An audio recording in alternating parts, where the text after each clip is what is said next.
ఈ రోజు వీడియోలో గోధుమ రవ్వతో కేసరి ఎలా తయారు చేసుకోవాలో చూద్దాం. దీనిలో మనం పంచదార ప్లేస్లో బెల్లం వేసుకొని చేసుకుంటామండి. టేస్ట్ చాలా బాగుంటుంది, అలానే హెల్దీ కూడా. పండుగలప్పుడు మనం ఇలా ప్రసాదంగా తయారు చేసుకోవచ్చండి. ముందుగా ఎటువంటి ప్రిపరేషన్స్ లేకపోయినా కూడా అప్పటికప్పుడు ఈ గోధుమ రవ్వ ప్రసాదాన్ని మనం తయారు చేసుకోవచ్చు. ఇప్పుడు ఈ గోధుమ రవ్వ కేసరి ఎలా తయారు చేసుకోవాలో చూద్దాం. Welcome back to our channel Ishani vlogs. అందరు ఎలా ఉన్నారు, బాగున్నారా?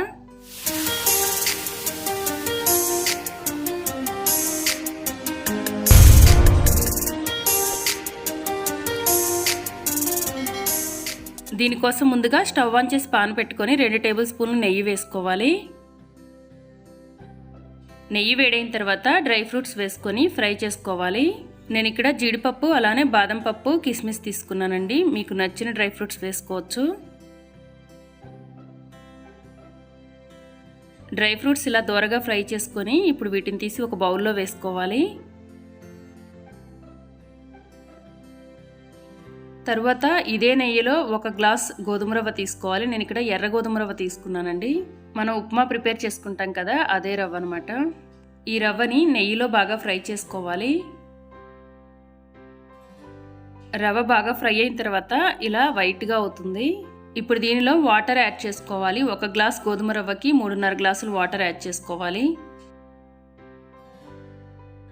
వాటర్ యాడ్ చేసుకున్న తర్వాత ఒకసారి కలుపుకొని మూత పెట్టి ఉడికించుకోవాలి. స్టవ్ మీడియం ఫ్లేమ్లో పెట్టి ఉడికించుకోవాలి.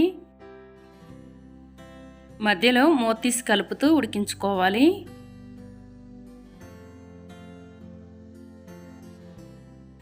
రవ్వ మెత్తగా ఉడికిపోవాలండి.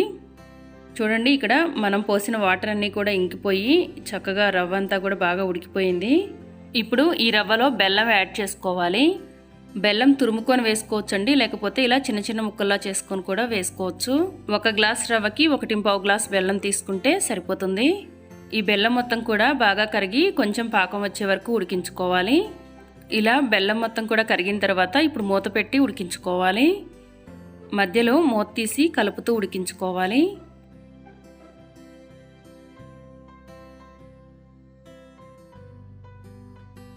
రవ్వ బెల్లం మొత్తం కూడా బాగా ఉడికి ఇలా దగ్గర పడాలి.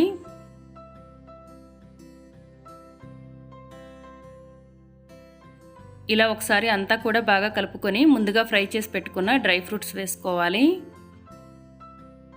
1/2 టేబుల్ స్పూన్ ఇలాచీ పౌడర్ వేసుకోవాలి. 2 టేబుల్ స్పూన్లు నెయ్యి కూడా వేసుకొని 2 నిమిషాల పాటు ఉడికించుకోవాలి. మీకు కావాలంటే ఈ కేసరిలో ఇంకొంచెం నెయ్యి ఎక్కువైనా వేసుకోవచ్చండి. 2 నిమిషాలు ఉడికించుకున్న తర్వాత స్టవ్ ఆఫ్ చేసుకోవాలి. వేడివేడిగా గోధుమ రవ్వ మరియు బెల్లంతో కేసరి రెడీ అయిపోయింది. ఎప్పుడైనా స్వీట్ తినాలనిపిస్తే ఇలా ఒక హాఫ్ అన్ అవర్లో మనం స్వీట్ తయారు చేసుకోవచ్చండి. ఇంట్లో పెద్దవాళ్ళు చిన్నపిల్లలు అందరూ కూడా చాలా ఇష్టంగా తింటారు. ఫ్రెండ్స్, మీరు కూడా ఒకసారి తప్పకుండా ఈ గోధుమ రవ్వ కేసరిని తయారు చేసి చూడండి, చాలా బాగుంటుంది.